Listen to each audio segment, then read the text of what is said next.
Magandang umaga po sa inyong lahat. Magandang umaga po, Father. Sa karangalan po ng mahal na ina at ni Santo Padre Pio, ngayong araw ng Sabado, Healing Day para po dito sa Pambansang Dambana, kayong lahat ng inyong mga intensyon ay ating ipinagdarasal. Lalo na po yung mga may sakit. Special prayer intention po para sa healing ni Lana, ganun din po para sa kagalingan ng lahat ng mga may sakit na naririto ngayon. Ganun din po yung mga sumusubaybay sa atin sa pamamagitan ng ating FB live streaming at yung mga nagpapadasal sa atin na mga may sakit, nagpapadasal ng kanilang mga personal na intensyon at paghiling kay Santo Padre Pio sa pamamagitan ng mahal na ina upang sila din ay gumaling sa kanilang mga karamdamang pangkatawan, pang-isip at pangkaluluwa.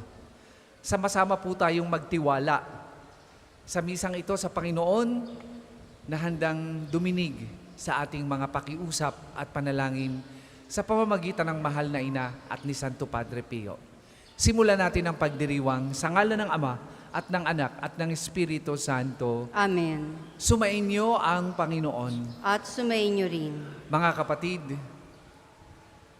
tayo muna'y lumapit sa Diyos, pagsisihan ang ating mga kawalan ng tiwala sa Kanyang probidensya at pagmamahal na nagdala sa atin para tayo ay mawalan ng pananampalataya, pag-asa at pagmamahal sa Diyos. Inaamin ko Sa makapangyarihang Diyos at sa inyo mga kapatid, na lubha akong nagkasala sa isip, sa salita at sa gawa at sa aking pagkukulang. Kaya isinasamo ko sa mahal na Birheng Maria, sa lahat ng mga anghel at mga banal, at sa inyo mga kapatid, na ako'y panalangin sa Panginoong ating Diyos. Kaawaan tayo ng makapangyarihang Diyos, patawarin tayo sa ating mga kasalanan, at patnubayan tayo sa buhay na walang hanggan. Amen. Panginoon, kaawaan mo kami.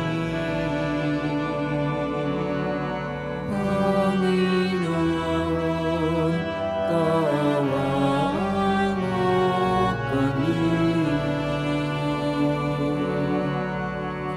Kristo, kaawaan mo kami.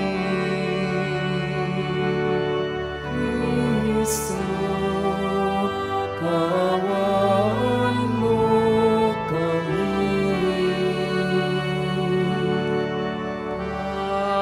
Panginoon, kaawaan mo kami. Panginoon, kaawaan mo kami.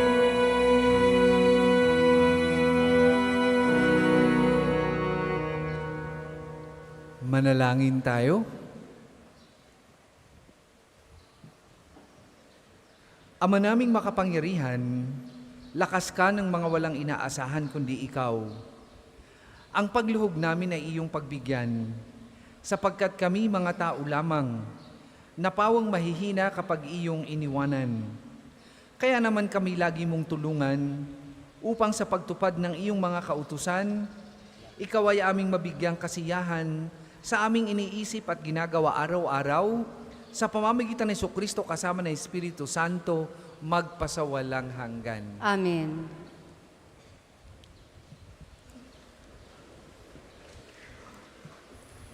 Pagbasa mula sa ikalawang aklat ng mga kronika. Pagkamatay ni Huyada, ang mga pinuno ng Huda ay nagbigay galang sa hari at nagharap ng mga kahilingan. Pinagbigyan naman niya ang mga ito, kaya't itinakwil nila ang bahay ng Panginoon at ang Diyos na kanilang mga ninuno. Nagbalik sila sa paglilingkod sa mga asheras at pagsamba sa mga Diyos-Diyosan. Bunga nito, nagalit ang Diyos at pinarusahan ang taga-Huda at ang taga-Jerusalem. Ngunit nagsugo ang Panginoon ng mga propeta upang ang mga tao ay magbalik loob sa Kanya. Gayunmay, hindi sila nakinig. Dahil dito, ang Espiritu ng Diyos ay bumaba kay Zacarias na anak ng saserdote Huyada. Tumayo siya sa gitna ng mga tao. Sinabi niya, "Ito ang sabi ng Diyos. Bakit ninyo nilabag ang mga utos ng Panginoon? Gusto ba ninyong mapahamak? Sapagkat itinakwil ninyo siya, itatakwil din niya kayo." Ngunit nagkaisa ang mga tao, at sa utos ng hari, binato nila si Zacarias hanggang sa mamatay. Naganap ito sa looban ng bahay ng Panginoon. Hindi man lamang naalala ng Haring Joas ang tapat na paglilingkod sa kanya ni Joiada na ama ni Zacarias. Bago namatay si Zacarias, ganito ang kanyang sinabi, "Parusahan nawa kayo ng Panginoon sa ginawa ninyong ito." Nang matapos na ang taon, si Joas ay sinalakay ng hukbo ng mga Siro. Pinasok nila ang Huda at Jerusalem at pinatay ang mga pinuno ng hukbo. Lahat ng sinamsam nila'y ipinadala sa hari sa Damasco. Maliit man ang hukbo ng mga Siro, ay matagumpay rin laban sa malaking hukbo ng Huda, sapagkat itinakwil nito ang Panginoon, ang Diyos ng kanilang mga ninuno. Sila ang nagparusa kay Joas dahil sa pagtataksil nito. Iniwan ng mga Siro si Joas na may sugat na malubha. Ngunit pagkaalis nila, nagkaisa ang mga lingkod ng hari na ipaghiganti ang pagkamatay ni Zacarias. Kaya pinatay nila si Joas sa kaniyang higaan. Inilibing nila ito sa lungsod ni David, ngunit hindi sa libingan ng mga hari. Ang salita ng Diyos. Salamat sa Diyos. Ang tugon po sa Salmo, sa Kanya mananatili ang aming pag-ibig lagi. Sa Kanya mananatili ang aking pag-ibig lagi. Sabi mo, O Poon, ikaw ay may tipan na iyong ginawa kay David mong hirang. At ito ang iyong pangakong iniwan. Isa sa lahi mo'y laging maghahari. Ang kaharian mo ay mamamalagi.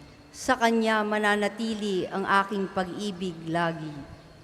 Ang aking pangako sa Kanya ay iiral, at mananatili sa Kanya ang tipan. Laging maghahari ang isa niyang angkan, sintatag ng langit, yaong kaharian. Sa Kanya mananatili ang aking pag-ibig lagi. Kung ang mga anak niya ay sumususuway, at ang aking utos ay di igagalang, kung ang aking aral ay di pakikinggan, at ang kautusay hindi iingatan. Sa Kanya mananatili ang aking pag-ibig lagi. Kung gayon, daranas sila ng parusa sa ginawa nilang mga kasamaan. Sila'y hahampasin sa ginawang sala. Ngunit ang tipan ko, pag-ibig kay David, ay di magbabagot, hindi mapapatid. Sa Kanya mananatili ang aking pag-ibig lagi.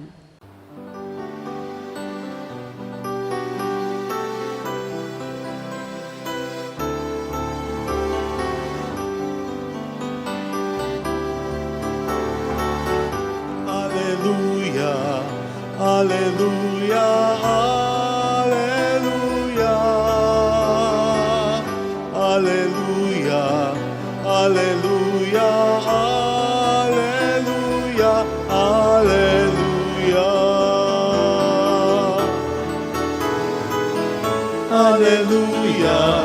Alleluia, Alleluia. Alleluia, Alleluia, Alleluia, Alleluia.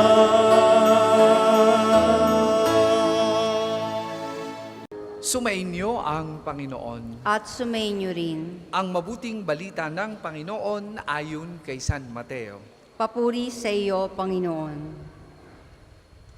Nung panahong yun, sinabi ni Jesus sa kanyang mga alagad, walang makapaglilingkod ng sabay sa dalawang Panginoon, sapagkat kapupuotan niya ang isa at iibigin ang ikalawa.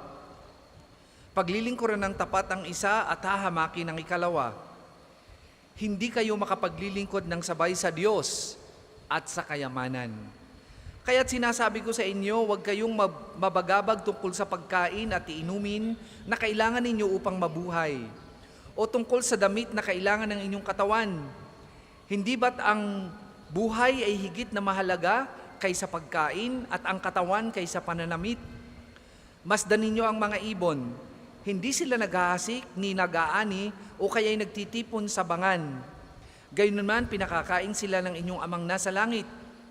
Hindi ba't higit kayong mahalaga kaysa mga ibon? Sino sa inyo ang makapagpapahaba ng kanyang buhay ng kahit isang oras sa pamamagitan ng kanyang pagkabalisa? At bakit kayo nababagabag tungkol sa pananamit? Isipin ninyo kung papaano sumisibol ang bulaklak sa parang. Hindi sila nagpapagal ni humahabi man.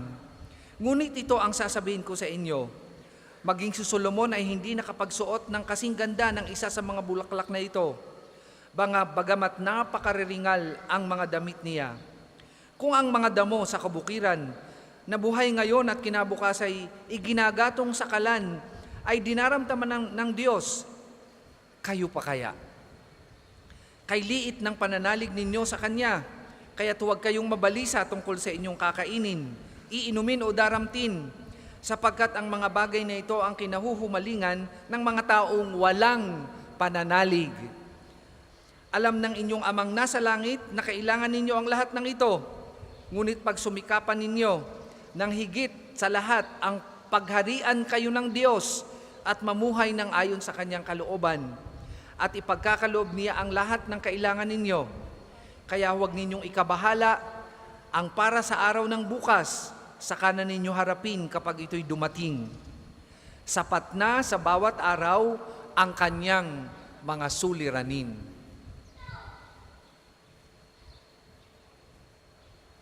Mga kapatid, ang mabuting balita ng Panginoon. Pinupuri ka namin, Panginoong Hesukristo.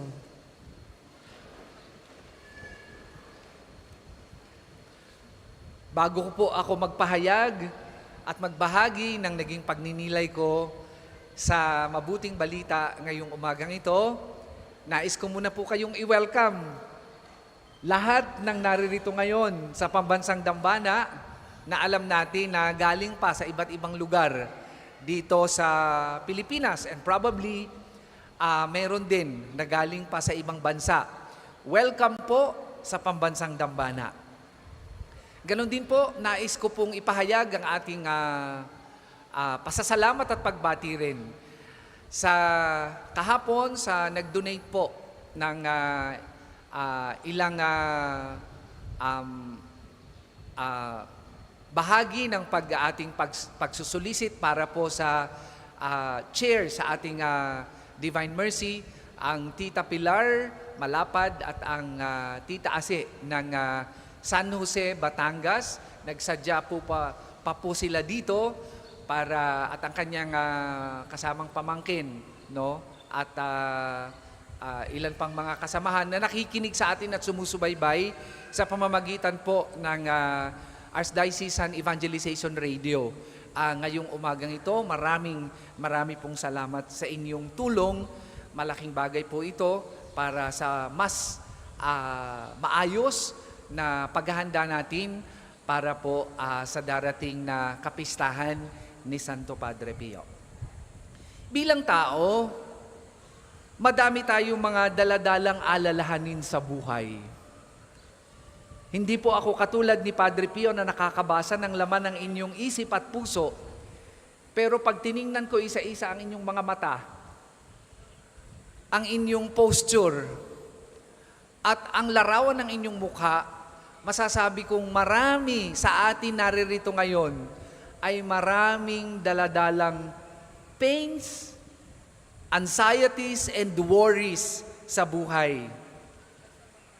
Marahil ilan sa inyo ngayon ang nagpunta dito dahil sa pag-aalala sa inyong karamdaman. Nalaman kasi ninyo sa pamamagitan ng check-up sa doktor na meron kayong malubhang karamdaman. Marahil ang iba'y nag-aalala naman sa sakit ng anak o apo ninyo na ngayon ay inyong ipinagdarasal. At talaga namang nakakapag-alala ang bagay na iyan. Ang iba ay nag-aalala dahil hindi sigurado kung makakapasok sa susunod na semestre ang inyong anak dahil ubos na ang ipon at ubos na at sagad na ang gastusan. Makakapasa kaya kayo o ikaw sa board exam na iyong pinaghandaan sa loob ng mahabang panahon? Anong mangyayari sa major operation that you have to undergo because of a serious medical problem? Kaya mo pa bang magsimula uli pagkatapos ng isang mahaba and failed relationship? Ang lahat ng ito ay marahil ay bahagi ng inyong alalahanin. Makakabayad kaya ikaw sa iyong utang na binigyan ka na ng deadline hanggang susunod na buwan lamang? Lahat ng ito ay dagdag sa inyong isipin, sa iyong isipin at alalahanin sa buhay. Pero ang tanong ko naman po ay ito, sa ginagawa mo bang yan,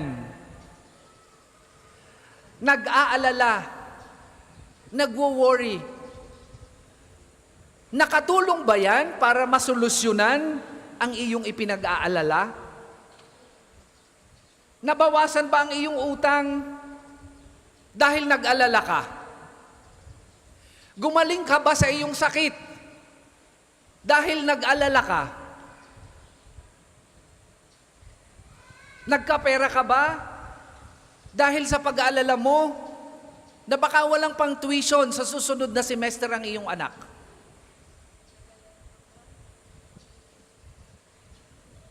Nabawasan ba ang sakit na iyong nararamdaman dahil sa iyong major medical problem because of your worries and anxieties?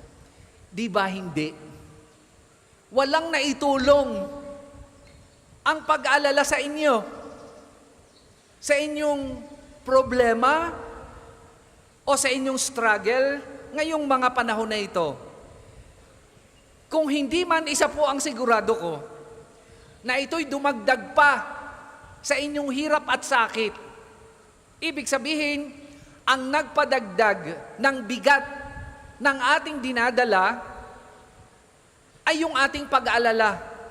Hindi makatulog, kung ano-anong pumapasok sa isip, hindi makakain,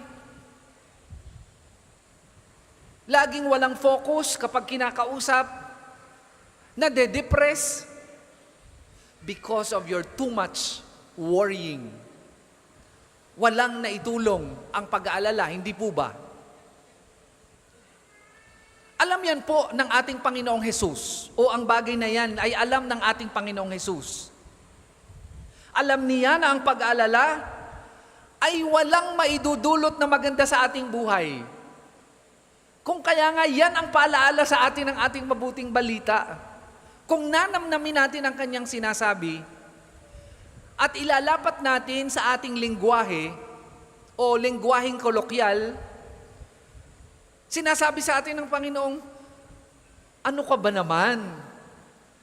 Meron bang naidagdag na kasiyahan o kapayapaan sa iyong kalooban. Ang ginagawa mong pag-aalala, di ba wala?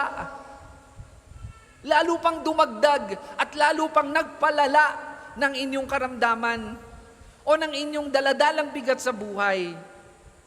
Kaya nga sa mabuting balita ay ito ang kanyang ipinapaalaala at pilit na itinuturo sa atin. Totoong-totoo ang kanyang sinasabi sa ikalawang pagbasa. Ang ibon nga, ang halaman, hindi marunong magtanim, hindi marunong mag-ani, ay nabubuhay. Tayo pa kaya? Tayo pa kaya na espesyal at mahal ng Diyos?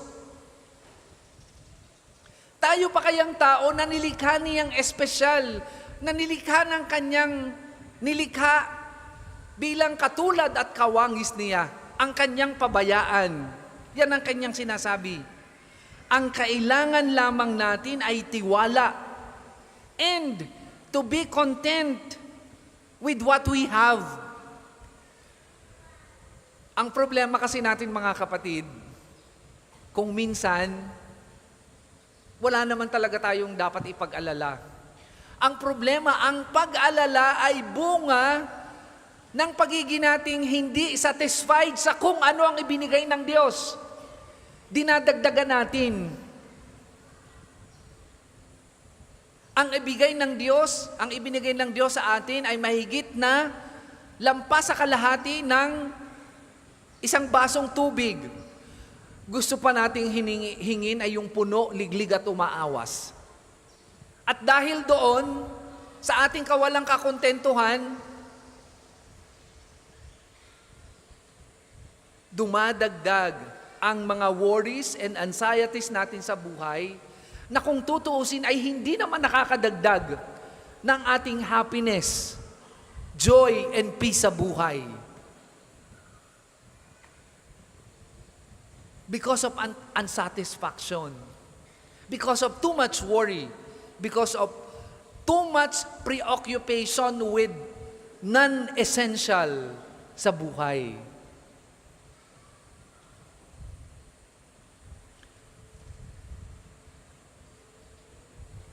Katulad ng aking sinasabi, kung minsan, ang mga pag-aalala natin ay bunga ng ating paghahangad ng higit sa ibinigay ng Diyos sa atin.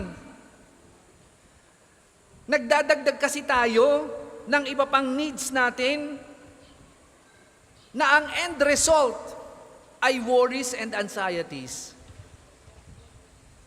Mga kapatid, ngayong umagang ito, ipinapaalala sa atin na ang pag-aalala ay walang maidudulot na maganda sa ating buhay.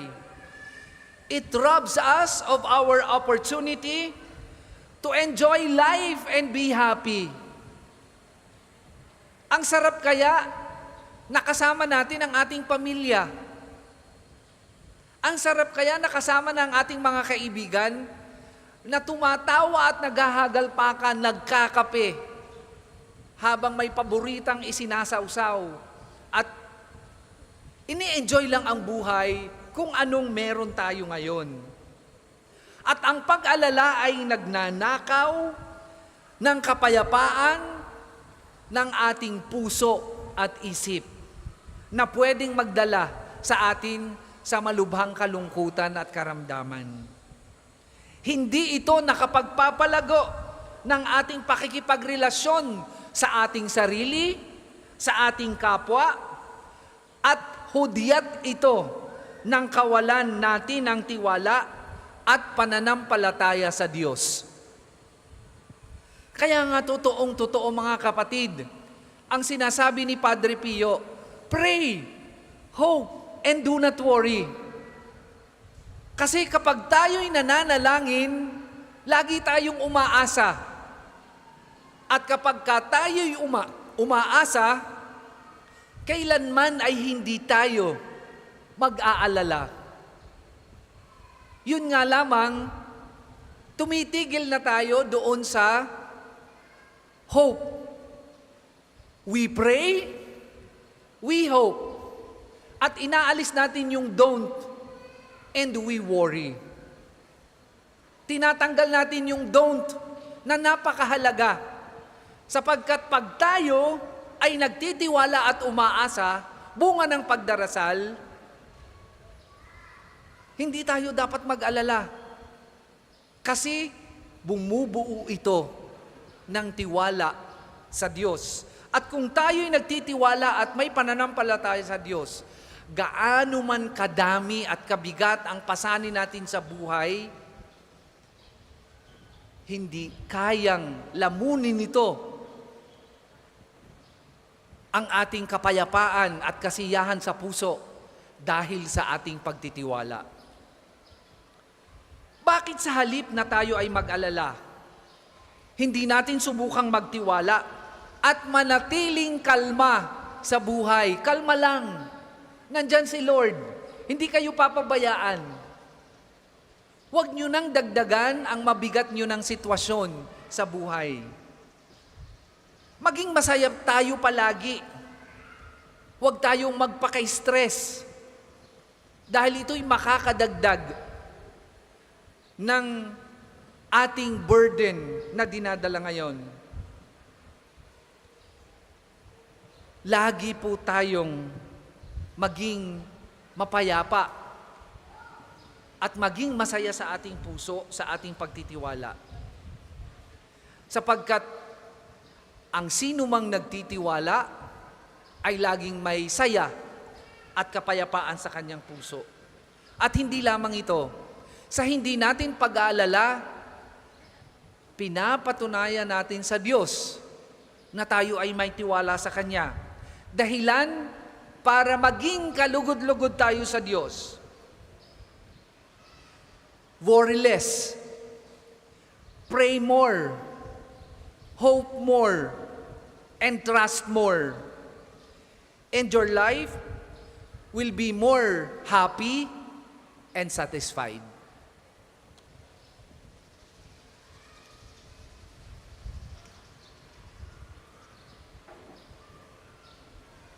Para po sa mga maghahandog ng sobre, pakihulog na lamang po sa buslo.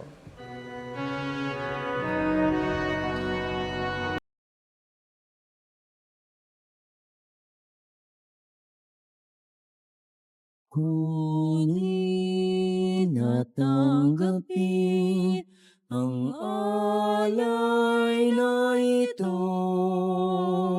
mga biyayang nagmula sa pagpapala mo.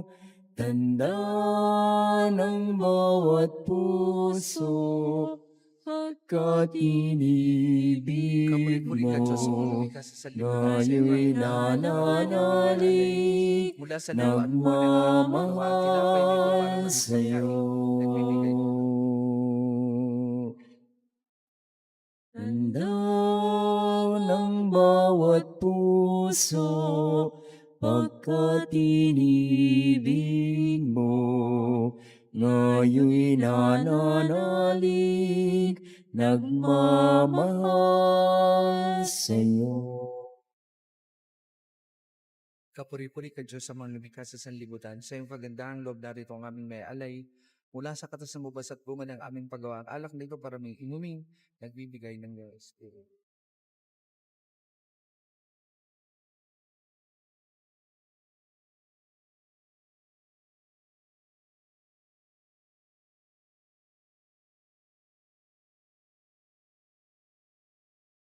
Magsitayo pong lahat.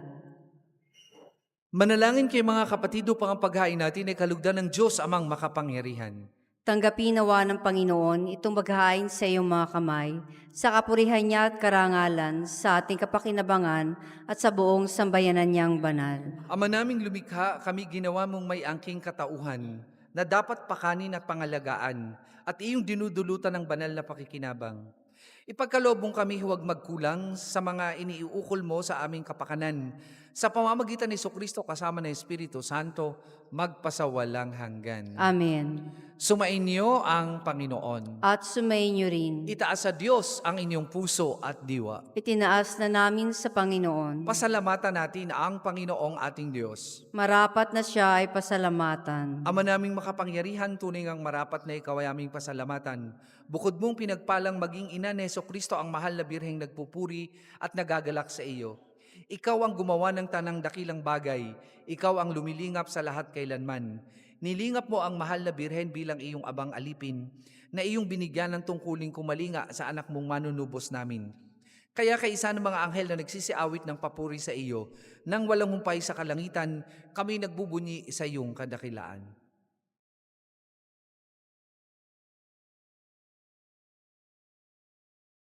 Santo, Santo, Santo, Panginoong Diyos ng mga hukbo, napupuno ang langit at lupa ng kadakilan mo.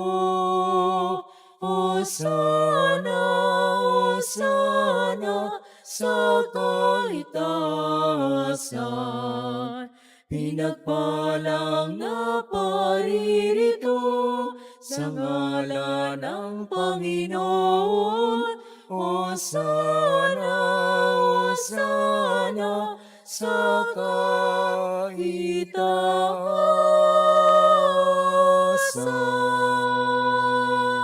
Kung hindi po kayang lumuhod ay manatili pong nakatayo ng may paggalang. Ama naming banal, ikaw ang bukal ng tanang kabanalan, kaya't sa magitan ng iyong Espiritu gawing banal ang mga kaloob na ito, upang para sa aming maging katawan at dugo ng aming Panginoong Hesukristo. Bago niya pinigtiis ang pusang loob na maging handog, hinawakan niyang tinapay, pinasalamatan kanya, pinaghati-hati niya yon, iniabot sa kanyang mga alagad at sinabi, "Tanggapin ninyong lahat ito at kanin. Ito ang aking katawan na ihahandog para sa inyo."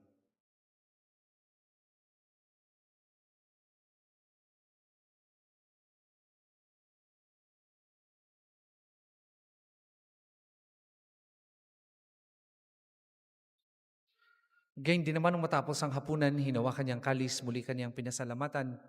Iniabot niya ang kalis sa kanyang mga alagad at sinabi, "Tanggapin ninyong lahat ito at inumin. Ito ang kalis ng aking dugo, ng bago at walang hanggang tipan. Ang aking dugo na ibubuhos para sa inyo at para sa lahat. Sa kapagpapatawad ng mga kasalanan, gawin ninyo ito sa pag-alaala sa akin."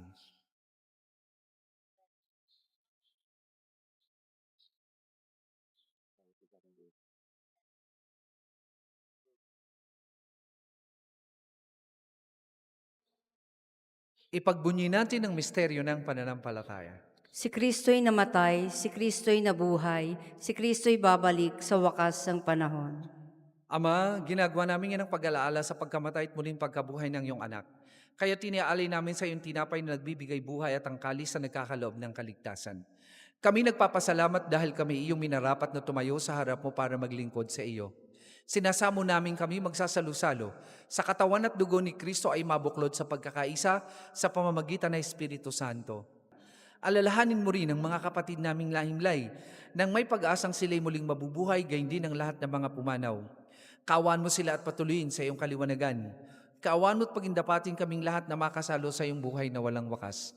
Kaisa ng mahal na Birheng Maria na ina ng Diyos, ni San Jose na kanyang kalinis-linisang esposo, kaisa ng mga apostol at ng lahat ng mga banal na namuhay dito sa daigdig ng kalugod-lugod sa iyo, may pagdiwang nawa namin ng pagpupuri sa ikararangal mo sa pamamagitan ng iyong anak na aming Panginoong Hesukristo.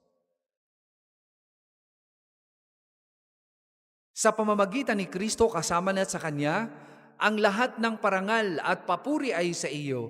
Diyos amang makapangyarihan, kasama na Espiritu Santo, magpasawalang hanggan. Amen, Amen, Amen.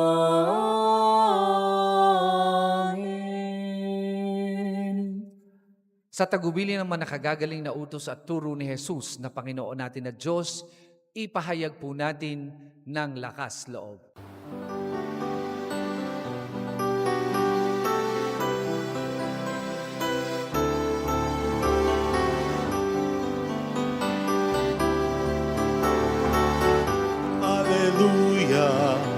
Alleluia, Alleluia,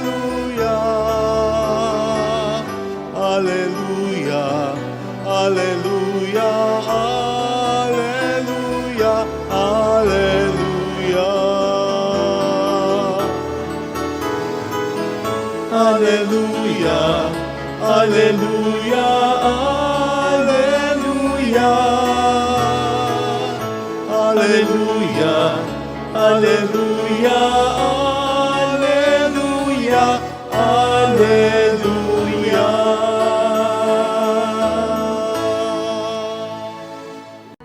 Hinihiling namin kami, Adya, sa lahat ng masama, pagkalooban ng kapayapaan araw-araw, iligtas sa kasalanan ng Teleo sa lahat ng kapahamakan. Samantalang aming pinananabikan ang dakilang araw ng pagpapahayag ng tagapagligtas naming si Heso Kristo. sapagkat iyong kaharian at ang kapangyarihan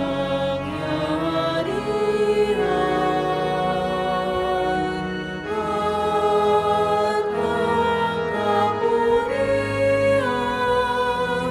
magpakailanman. Amen. Panginoong Hesukristo, sinabi mo sa iyong mga apostol, kapayapaan ang iniiwan ko sa inyo, ang aking kapayapaan ang ibinibigay ko sa inyo. Tunghayan mo ang aming pananampalataya at huwag ang aming mga pagkakasala. Pagkalooban mo kami ng kapayapaan at pagkakaisa ayon sa iyong kalooban, kasama ng Espiritu Santo, magpasawalang hanggan. Amen. Ang kapayapaan ng Panginoon ay lagi pong sumainyong lahat. At sumainyo rin. Magbigayan po kayo at maghangad ng kapayapaan sa isa't isa.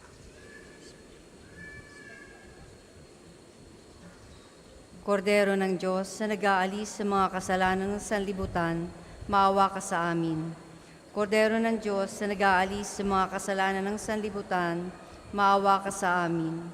Kordero ng Diyos na nag-aalis sa mga kasalanan ng sanlibutan, ipagkaloob mo sa amin ang kapayapaan. Kung hindi po kayang lumuhod, ay manatili pong nakatayo ng may paggalang.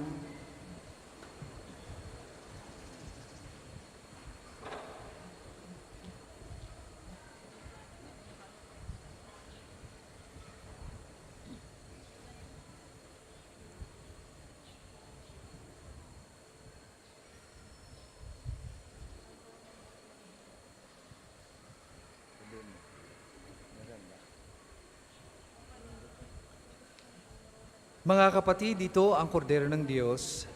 Ito ang nag-aalis ng mga kasalanan ng sanlibutan. Mapalad ang mga inaanyayahan sa kanyang banal na piging. Panginoon, hindi ako karapat-dapat na magpatuloy sa iyo. Ngunit sa isang salita mo lamang ay gagaling na ako.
Manalangin tayo. Ama naming mapagmahal, ang pinagsaluhan naming banal na pakikinabang na nagpapahiwatig ng iyong pakikiisa sa tanang naririto'y makikipagdiwang ay magdulot nawa ng pagkakaisa sa iyong sambayanan sa pamamagitan ni Jesucristo kasama ng Espiritu Santo magpasawalang hanggan. Amen. Sumainyo ang Panginoon At sumainyo rin. at pagpalain kayo ng makapangyarihang Diyos, Ama, Anak at Espiritu Santo. Amen. Tapos na po ang ating pagdiriwang, humayo kayong mapayapa. Salamat sa Diyos.